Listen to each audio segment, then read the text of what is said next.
بسم اللہ الرحمن الرحیم۔ خواب میں بارش کا برسنا کیسا ہے؟ جرمنی کے شہر میونخ سے ہمارے ناظرین میں سے ایک نے سوال کیا ہے۔ بارش کبھی سخت اور کبھی آہستہ، کبھی مخصوص علاقے میں، کبھی ہر طرف برستی ہے، کبھی وقت پر اور کبھی بے وقت۔ ہر ایک کی تعبیر مختلف ہوتی ہے۔ بہتر یہ ہوتا ہے کہ اپنا خواب معبر کو سنا کر اس کی تعبیر پوچھی جائے۔ لیکن وہ بارش جو ہر طرف برسے، عام ہو، حضرت دانیال رحمت اللہ تعالی علیہ فرماتے ہیں کہ اس سے مراد اللہ کی رحمت اور برکت ہوتی ہے، خاص طور پر جس وقت بارش لوگ طلب کر رہے ہوں تو اس وقت اس کا برسنا بہت نیک اور اچھا ہوتا ہے۔ قرآن مجید سورہ شورى کی آیت نمبر 28 ہے، وَهُوَ الَّذِي يُنَزِّلُ الْغَيْثُ مِن بَعْدِ مَا قَنَطُوا وَيَنشُرُ رَحْمَتَهُ، اور وہی ہے جو بارش برساتا ہے ان کے مایوس ہو جانے کے بعد اور اپنی رحمت پھیلا دیتا ہے۔ اور اگر بارش کسی خاص علاقے میں برسے اور وہ بڑی سخت ہو تو اہل علاقہ کو تکلیف اور رنج، بیماری پہنچے گی۔ لیکن اگر مخصوص علاقے میں بارش آہستہ آہستہ برسے تو وہ خیر اور برکت پر علامت کرتی ہے۔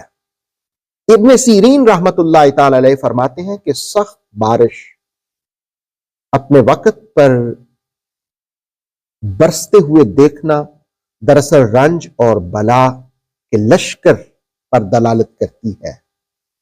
لیکن اگر کوئی شخص بارش کے پانی سے مسح کرے تو وہ خوف سے امن میں رہے گا۔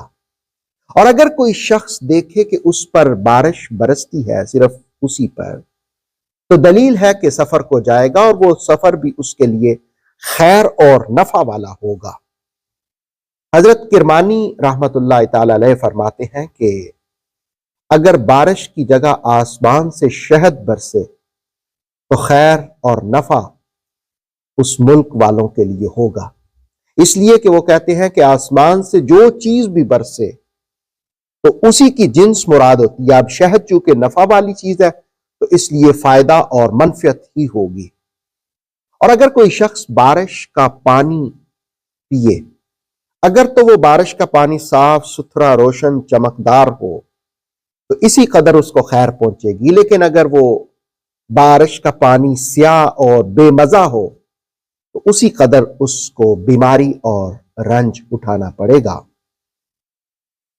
ابن سیرین نے اپنی کتاب تعبیر الرؤیا میں امام جعفر صادق رضی اللہ تعالیٰ عنہ کے حوالے سے 12 وجوہات بارش برسنے کی بیان کی ہیں، جن میں پہلی رحمت کا ہونا، دوسری برکت کا ہونا، تیسری فریاد کا ہونا، چوتھی رنجو بیماری کا ہونا، پانچویں بلا، اور چھٹے نمبر پر لڑائی، ساتویں نمبر پر خون بہانا، آٹھویں نمبر پر فتنہ، نویں نمبر پر قحط، اور 10ویں نمبر پر امان پانا، اور 11ویں پر کفر، اور 12ویں پر جھوٹ۔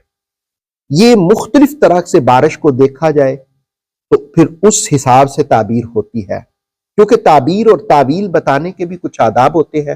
بہتر یہ ہوتا ہے کہ عام کسی کو خواب نہ سنائی جائے، وہ شخص جو خواب کی تعبیر جانتا ہے سب سے پہلے خواب اسے ہی سنایا جائے۔ اللہ رب العالمین اگر ہمیں خواب میں بارش دیکھنا نصیب کرے تو رحمت کی بارش جو خیر و نفع والی ہو وہ نصیب کرے۔ اوتھینٹک اسلامک نالج کے لیے نور وحی یوٹیوب چینل کو سبسکرائب کیجئے، بیل آئیکن کو بھی لازمی پریس کریں۔ نور وحی کے فیس بک پیج، ٹک ٹاک اور انسٹاگرام کو بھی فالو اور لائک کیجئے تاکہ ہماری ہر نئی آنے والی ویڈیو آپ تک بر وقت پہنچ سکے۔